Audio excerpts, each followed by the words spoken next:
Semua apaan, Datuk? Kamu belum siap menerima semuanya, Zahra. Assalamualaikum sahabat Sinar Karomah. Bayangkan, namaku Zahra, usia 23 tahun. Sejak ayah meninggal, aku dan ibu hidup dalam kemiskinan di pinggiran Garut. Ketika ibu divonis mengidap penyakit paru-paru kronis, aku putus asa. Uang tak ada, harapan pun menipis. Sampai datang seorang pria tua dari Malaysia bernama Datuk Ismail, membawa koper penuh uang. Ia bilang ingin membantuku, asalkan aku menikah dengannya. Awalnya aku menolak, tapi kondisi ibu semakin memburuk. Dengan berat hati, aku terima lamaran itu. Aku dibawa ke Mensyah Megah di Kuala Lumpur, rumah yang tampak seperti istana, tapi sangat sunyi dan menakutkan. Hari demi hari, aku mulai mendengar suara langkah tengah malam, bisikan dari balik dinding, dan bau dupa yang menusuk setiap malam Jumat. Sampai suatu malam, aku melihat wanita berjubah hitam berbisik, "Kau istri ke-9." Aku pikir aku satu-satunya. Tapi ternyata, istri-istri sebelumnya telah menghilang. Dan rumah megah itu bukan hanya tempat tinggal, tapi altar pengorbanan dalam ritual sesat yang dipimpin oleh suamiku sendiri. Sebelum kita mulai ceritanya, jangan lupa dukung kami dengan like dan subscribe Sinar Karomah agar kami semangat untuk memberikan cerita menarik lainnya. Semoga semua yang like dan subscribe channel ini selalu diberi kesehatan, rezeki yang lancar, hati yang tenang, dan dimudahkan segala urusannya. Mari kita mulai ceritanya.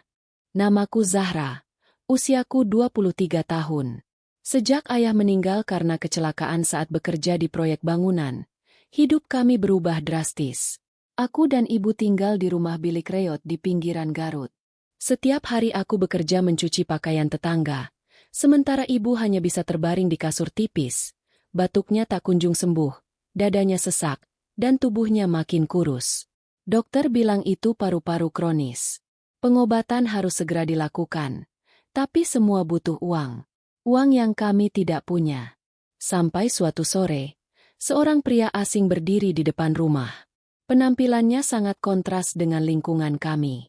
Kemeja batik mahal, sepatu mengilap, dan sopir pribadi yang setia menunggu di mobil hitam mewah. Ia memperkenalkan diri dengan logat Melayu kental. "Saya Datuk Ismail, dari Malaysia. Ada sedikit hal yang ingin saya bincangkan dengan Zahra." Aku menatapnya curiga, tapi juga penasaran. Ia membuka koper yang dibawa ajudannya. Isinya uang tunai, penuh. Belum sempat aku bertanya, ia melanjutkan. "Saya tahu keadaan kamu, Zahra. Saya bisa bantu rawat ibumu. Saya bisa bayar semua pengobatan terbaik. Asalkan kamu bersedia jadi istri saya." Dunia terasa runtuh. Aku menolak seketika. Pria itu terlalu tua, mungkin lebih tua dari ayahku. Tapi malam itu ibu kembali batuk darah, dan aku tak tahu lagi harus berharap pada siapa. Dalam tangis, aku duduk di sisi ibu. Suaranya lemah, tapi matanya penuh harap. "Nak, kalau memang itu takdirmu, jangan pikirkan ibu. Ibu hanya ingin kamu bahagia." Esoknya, aku temui Datuk Ismail. Dengan suara bergetar, aku berkata, "Saya setuju, asal ibu saya sembuh." Ia tersenyum samar, lalu berkata, "Maka mulai sekarang, kamu milik saya." 2 hari kemudian, aku diantar ke Kuala Lumpur. Di bandara, segalanya terasa seperti mimpi. Jet pribadi, ajudan pribadi, bahkan satu koper penuh pakaian mahal yang langsung disiapkan untukku. Tapi saat tiba di Mensyah milik Datuk, entah kenapa bulu kuduku langsung berdiri. Bangunannya seperti istana zaman kolonial, luas dan megah, tapi terlalu sunyi. Udara terasa berat. Langkah kakiku menggema sendiri saat melewati koridor panjang yang dindingnya dipenuhi lukisan wanita-wanita asing. Semua tampak murung. Aku dituntun ke kamar yang sudah disiapkan. Di atas ranjang besar ada pakaian adat pengantin Malaysia. "Nanti malam akad nikahnya," kata seorang perempuan paruh baya yang mengurus rumah. Tak banyak bicara, wajahnya kaku.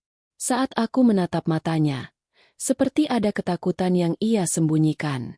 Malam pun tiba. Akad nikah dilakukan sederhana. Hanya ada 5 orang saksi. Tidak ada pesta, tidak ada tamu, bahkan tidak ada senyuman. Hanya Datuk Ismail yang tampak puas. Ia mengelus pipiku, lalu berbisik. Sekarang kamu bagian dari rumah ini. Aku tidur sendiri malam itu. Dan untuk pertama kalinya, aku mendengar suara langkah dari lorong luar. Langkah pelan, seolah tanpa alas kaki. Aku mengintip dari celah pintu. Kosong. Tapi suara itu tak berhenti. Lalu samar. Terdengar bisikan. 9 akhirnya 9. Aku menutup telinga. Aku pikir itu halusinasiku sendiri. Tapi pagi harinya, seorang pelayan yang muda mendekatiku saat sarapan. Wajahnya pucat. Dia hanya berbisik lirih. Jangan percaya apapun yang Datuk katakan. Kamu bukan satu-satunya. Jangan pergi ke ruang bawah. Aku membeku. Apa maksudnya? Dan sejak hari itu, aku sadar, pernikahanku bukan pernikahan biasa. Dan rumah mewah itu, menyimpan rahasia yang lebih kelam dari yang bisa aku bayangkan. Malam keduaku di mensyahan itu, aku terbangun oleh suara ketukan. Bukan dari pintu kamarku, tapi dari balik dinding. 3 ketukan pelan, hening, lalu 3 ketukan lagi. Aku mendekat. Menempelkan telinga ke dinding. Tidak ada apa-apa. Tapi entah kenapa, bulu kuduku kembali berdiri. Ada sesuatu yang tidak beres. Keesokan harinya, aku memberanikan diri menjelajahi rumah itu. Dari luar tampak seperti istana kolonial, tapi dari dalam, lorong-lorongnya seperti labirin. Banyak pintu yang digembok. Banyak lukisan wanita yang wajahnya seolah menatapku kemanapun aku melangkah. Aku bertanya kepada pengurus rumah bernama Maknah, wanita tua yang jarang bicara. Bu, rumah ini besar sekali. Semua kamarnya kosong ya? Maknah hanya menunduk. Tak semua kosong, tapi tak semua boleh dibuka. Jawaban yang membuatku makin penasaran. Sore itu, aku melihat pelayan muda yang sebelumnya berbisik padaku. Namanya Alia. Ia buru-buru membawa nampan makanan ke ujung lorong. Aku mengikutinya diam-diam. Saat dia masuk ke sebuah ruangan kecil yang tak pernah kulihat sebelumnya, aku mengintip. Ada pintu lain di dalamnya. Tapi begitu Alia sadar aku mengikutinya, ia menutup pintu itu dengan cepat dan menatapku tajam. Jangan kesini lagi, Kak Zahra. Bahaya. Bahaya apa maksudmu? Tanyaku. Tapi Alia hanya pergi tanpa menjawab. Malam itu, mimpi buruk datang. Aku bermimpi berjalan di lorong gelap. Diikuti suara isak tangis perempuan. Saat aku menoleh, ada 6 wanita berjubah hitam berdiri mengelilingiku. Salah satunya menunjuk wajahku dan berkata, "Kau yang ke-9, akhirnya sempurna." Aku terbangun sambil menjerit. Nafasku terengah. Tapi suara itu belum hilang. Di luar kamarku, suara langkah itu terdengar lagi. Kali ini lebih dekat. Aku berlari membuka pintu. Tak ada siapa-siapa. Tapi tiba-tiba, angin dingin berembus dari balik lorong, padahal semua jendela tertutup.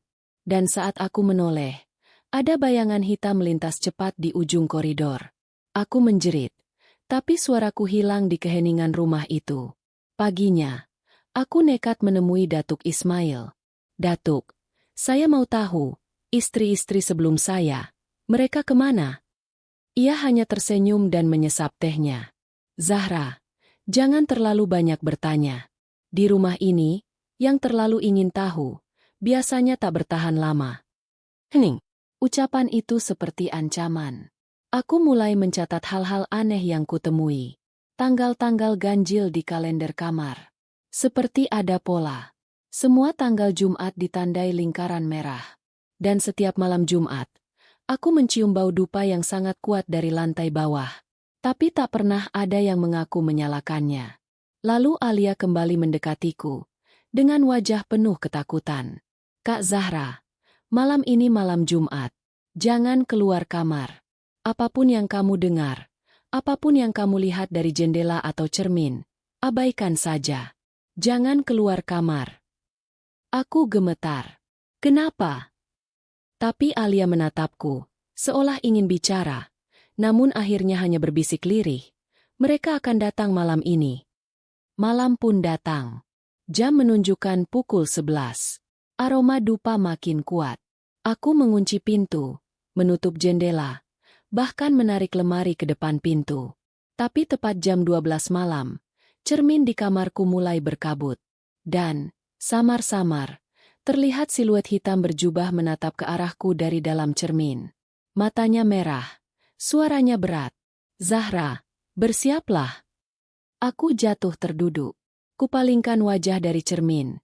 Tapi bayangan itu masih ada. Ketika kuangkat wajah lagi, cerminnya retak. Di tengahnya, muncul angka Romawi 9, angka 9.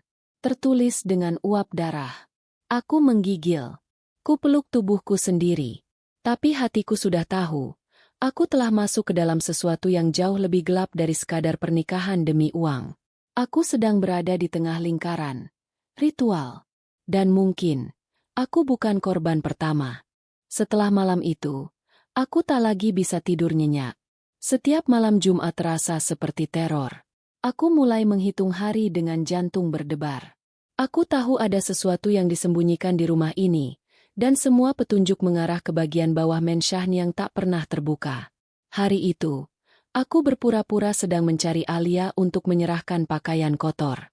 Tapi sebenarnya aku kembali ke ruangan tempat ia menghilang beberapa hari lalu. Saat yakin tak ada yang memperhatikan, aku menyelinap masuk. Pintu kecil yang sebelumnya ditutup kini sedikit terbuka. Aku melangkah masuk. Lorong sempit berdebu terbentang ke bawah, dengan tangga tua dari kayu yang berderit tiap diinjak. Langkahku pelan. Jantungku berdetak keras. Di ujung lorong itu, aku melihat pintu besi tua. Berkarat, terkunci rantai. Tapi di dinding sampingnya tergantung 4 jubah hitam. Semuanya sama. Besar. Seolah siap dikenakan oleh tubuh-tubuh perempuan.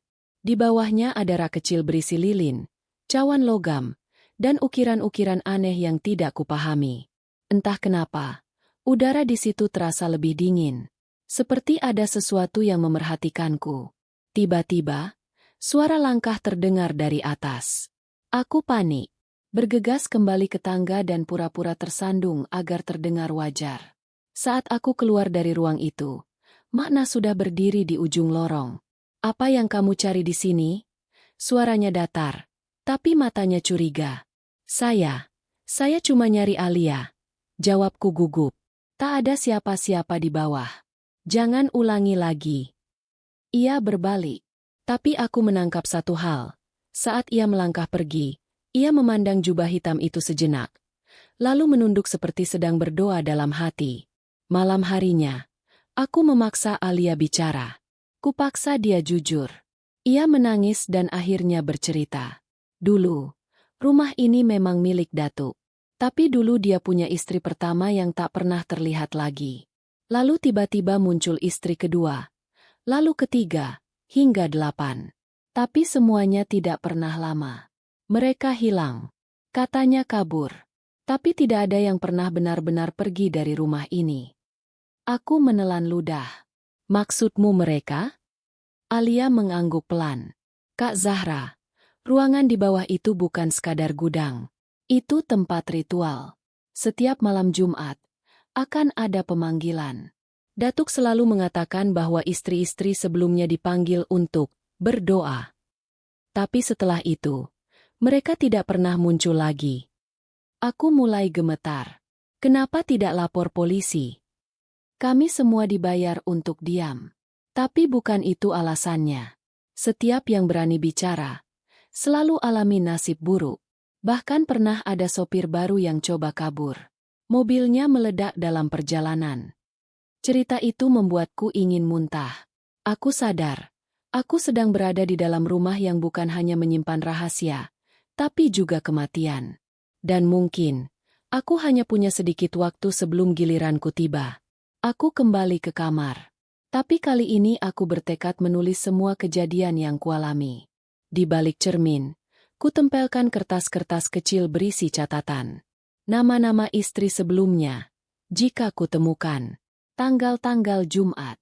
Perilaku aneh Makna. Ucapan Datuk. Dan semua simbol yang kulihat di bawah. Tengah malam, aku terbangun karena bau menyengat. Bukan dupa, tapi seperti daging terbakar. Aku membuka jendela. Di taman belakang Menshan, aku melihat api kecil, dan bayangan Datuk Ismail berdiri di depan api itu, mengenakan jubah hitam.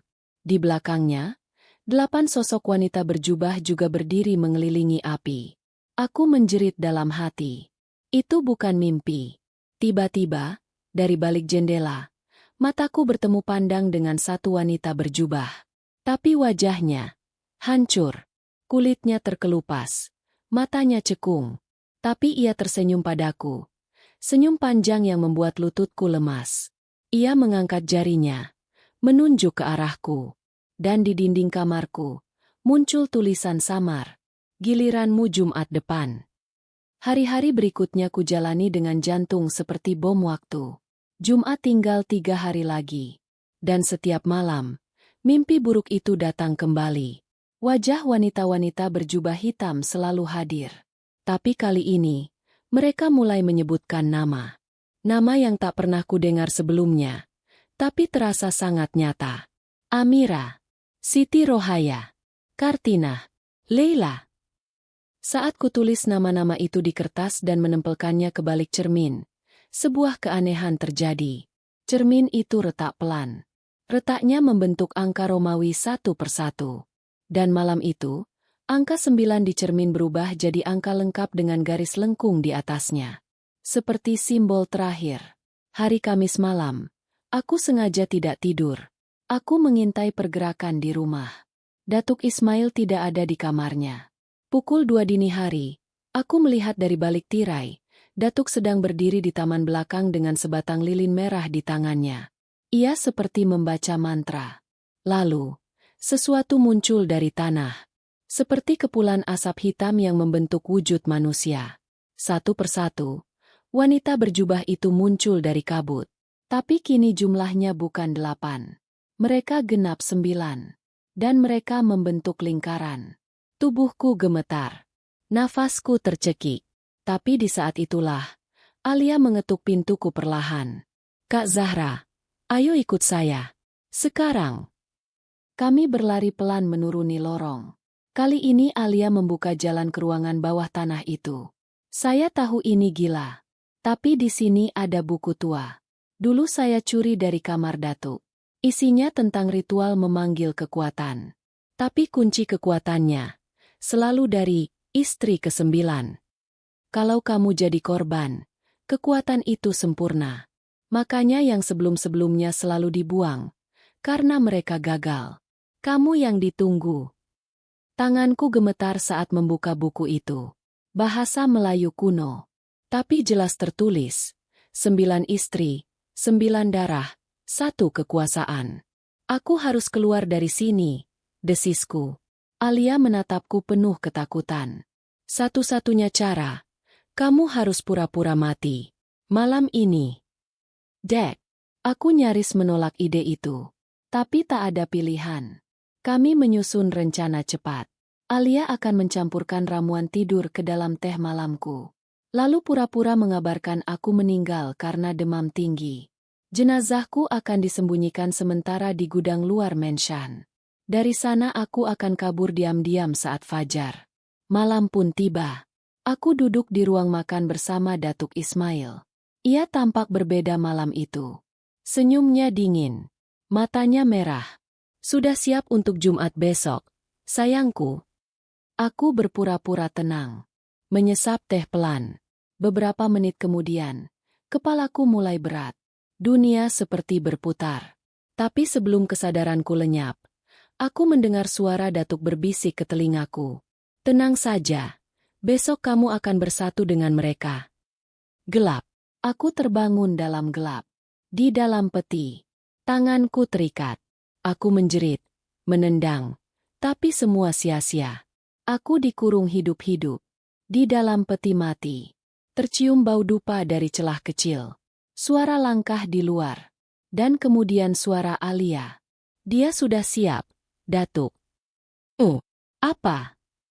Alia mengkhianatiku. Aku menjerit lebih keras. Tapi suara tertawa Datuk yang berat justru terdengar semakin jelas. Kita sudah coba 8 perempuan. Semua gagal. Tapi kali ini, kekuatannya akan sempurna. Peti itu mulai dibuka perlahan. Cahaya masuk. Dan dari balik celah, kulihat wajah Datuk, serta 8 sosok wanita berjubah hitam di belakangnya. Mereka semua tersenyum. Tubuhku menggigil saat cahaya lilin menyorot wajah mereka satu persatu. 8 wanita berjubah hitam berdiri membentuk lingkaran.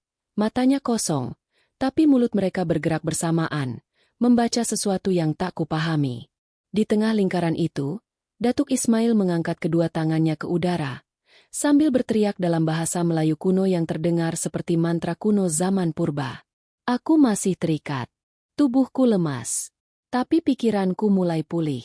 Aku sadar, Alia tak mengkhianatiku. Ia memberi ramuan tidur hanya cukup untuk membuatku seperti pingsan, bukan benar-benar lumpuh total. Mungkin ini bagian dari rencananya, agar aku bisa melihat sendiri apa yang mereka sembunyikan. Dari balik jubah wanita-wanita itu, wajah mereka mulai terlihat. Mereka bukan manusia biasa.